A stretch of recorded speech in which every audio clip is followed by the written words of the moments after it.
wabarakatuh. Waalaikumsalam warahmatullahi wabarakatuh. Salam silaturahmi kami sampaikan.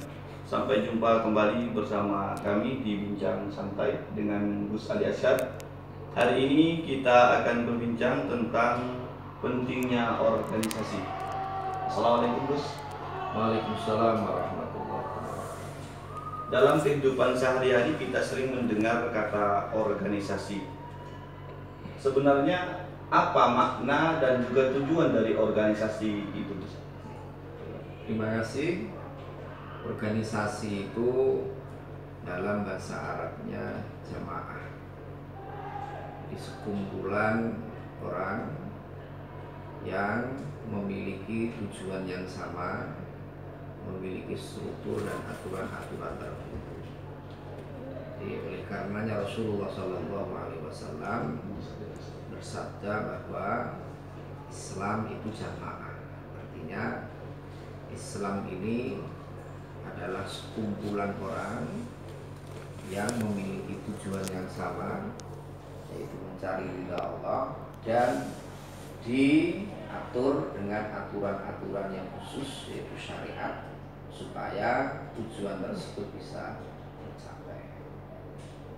Jadi saya ulangi bahwa organisasi itu sekumpulan orang yang memiliki tujuan atau visi yang sama, kemudian dibekali dengan aturan-aturan tertentu supaya tujuan tersebut bisa tercapai. Itu makna organisasi. Jadi lebih dari sekedar sekelompok orang atau segerombolan orang. Jadi kalau ada orang yang naik perahu atau naik kapal bersama, itu belum disebut sebagai sebuah organisasi yang baik. Meskipun mereka berkumpul memiliki tujuan yang sama, tapi aturan-aturan tertulis yang spesifik ini tidak ada. Selanjutnya Gus, tentu perkumpulan dan organisasi itu ada yang baik istilahnya dan ada yang terlihat tidak baik. Terus ciri-ciri organisasi yang baik sehingga kita harus ikut di dalamnya dan bagaimana? Silakan. Terima kasih. Jadi organisasi itu bisa kita lihat baik atau tidak dilihat dari aturannya, atau istilah sekarang anggaran dasar dan anggaran rumah tangganya. Di situ tertulis jelas visinya apa, tujuannya apa. Kalau tujuannya baik, berarti organisasi baik. Kalau tujuannya tidak baik, maka berarti organisasi tersebut juga tidak baik. Selanjutnya setelah kita melihat visi atau tujuannya, kita lihat cara-cara untuk mencapai visi tersebut. Kalau tujuannya baik, caranya baik, maka berarti itu baik. Tapi kalau tujuannya baik, tapi cara-cara yang dipakai itu tidak baik, maka menjadi tidak baik. Jadi antara tujuan dan cara ini harus sinkron, harus sama-sama. Ya, maka kita harus waspada, jangan sampai terjebak dalam sebuah organisasi yang dohirnya itu baik, tampilan fisiknya baik, padahal ada misi-misi yang tidak baik yang disembunyikan. Ini generasi muda, para remaja, para santri, ini saya himbau untuk waspada, jangan terjebak oleh sebuah organisasi yang dohirnya kelihatan islami, dohirnya kelihatan untuk dakwah, tapi di balik itu dia ada agenda-agenda tertentu yang tidak baik. Terima kasih. Dalam pembahasan organisasi ini kita saat ini Gus, beberapa hari kemarin itu ada kabar bahwa organisasi FPI ini, Forum Pembela Islam, itu kabarnya dibubarkan ataupun dianggap sebagai organisasi yang tidak resmi saat ini. Bagaimana menanggapi hal tersebut? FPI ini sudah lama ya. FPI muncul tahun 98, dulu masih sebagai PAM Swakarsa, sebuah perkumpulan warga yang didirikan dalam rangka membantu keamanan beragama.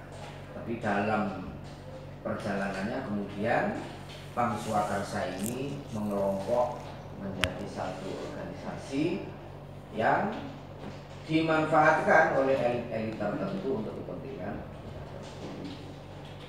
Nah, kalau kita amati ada perubahan antara FPI awal dengan FPI akhir-akhir ini.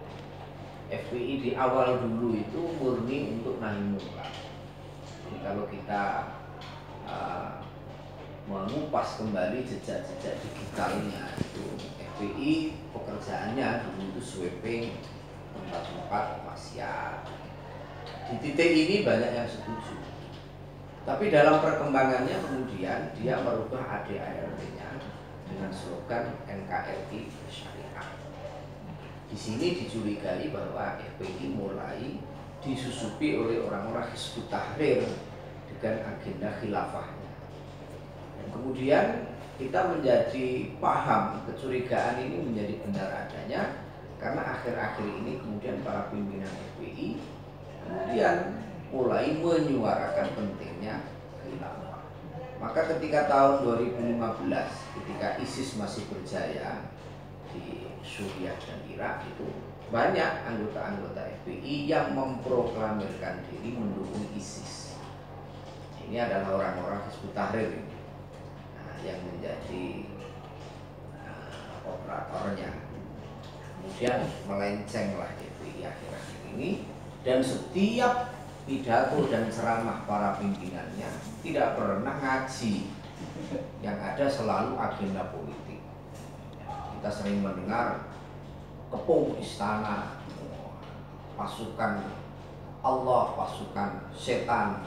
Jadi, ketika pemilu presiden tahun 2019, narasi-narasi itu kita dengar.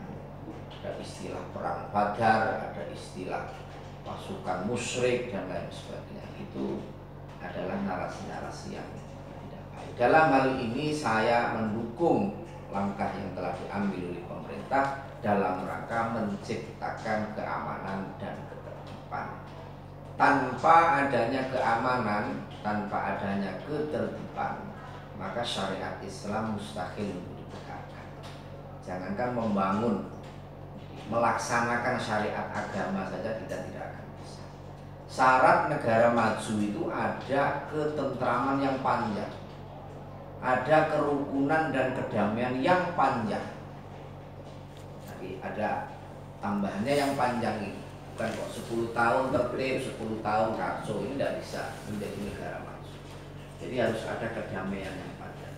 Dalam rangka menciptakan kedamaian yang panjang ini, maka organisasi-organisasi yang berpotensi menciptakan ketidakstabilan ini memang harus dibubarkan.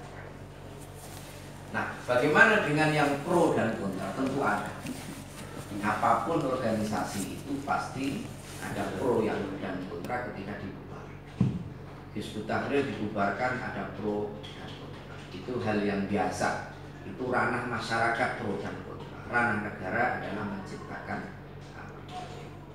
Kalau kita setback, dulu ketika Abdul Qahar Mutakar, salah satu pemimpin DITI di Sulawesi Selatan, itu ditembak mati oleh tentara, itu jasadnya sengaja disembunyikan dan kuburannya juga sampai hari ini tidak diketahui. Kenapa? Karena pendukungnya masih banyak. Jadi soal pro dan kontra itu sejak dari dulu. Nah, pendukung yang pro ini akan menghilang seiring berjalannya waktu. Begitu juga ketika Kartosuwiryo eksekusi mati, diduga di salah satu pulau di kawasan Pulau Seribu, itu juga sampai hari ini kuburannya disembunyikan, tidak diketahui, dalam rangka untuk meredam amarah dari para. Itu respon saya. Terima kasih. Terima kasih. Terakhir nih Gus, kita sebagai makhluk sosial pentingkah untuk ikut organisasi seperti itu atau organisasi lainnya? Kita harus berorganisasi, sebab berdakwah secara individu tidak efektif. Kita harus berdakwah secara organisasi. Ya, ikutlah organisasi-organisasi yang sudah jelas keberpihakannya kepada syariat Islam, kepada kedamaian negara, dua syarat ini harus dipenuhi. Seperti ada Nahdlatul Ulama, NU yang jasanya kepada negara, komitmennya kepada negara ini sudah tidak diragukan. Atau organisasi lain, saya tidak hanya menyebut NU saja, saya hanya menyatakan kalau di Indonesia ini di antara yang sudah jelas komitmennya kepada Islam dan Indonesia adalah Nahdlatul Ulama. Kalau ada yang seperti Nahdlatul Ulama juga dipersilahkan saja. Terima kasih, Gus. Pemirsa, demikian tadi pembahasan dari beliau tentang pentingnya organisasi. Pesan beliau, organisasi itu penting, tapi juga kita harus hati-hati di dalam memilih organisasi yang akan kita ikuti. Begitu nih, Gus. Pemirsa dan para pendengar yang berbahagia, demikian yang dapat kami sampaikan. Mohon undur diri atas kekurangan dan kesalahan, mohon maaf yang sebesar-besarnya. Assalamualaikum warahmatullahi wabarakatuh. Waalaikumsalam warahmatullahi wabarakatuh.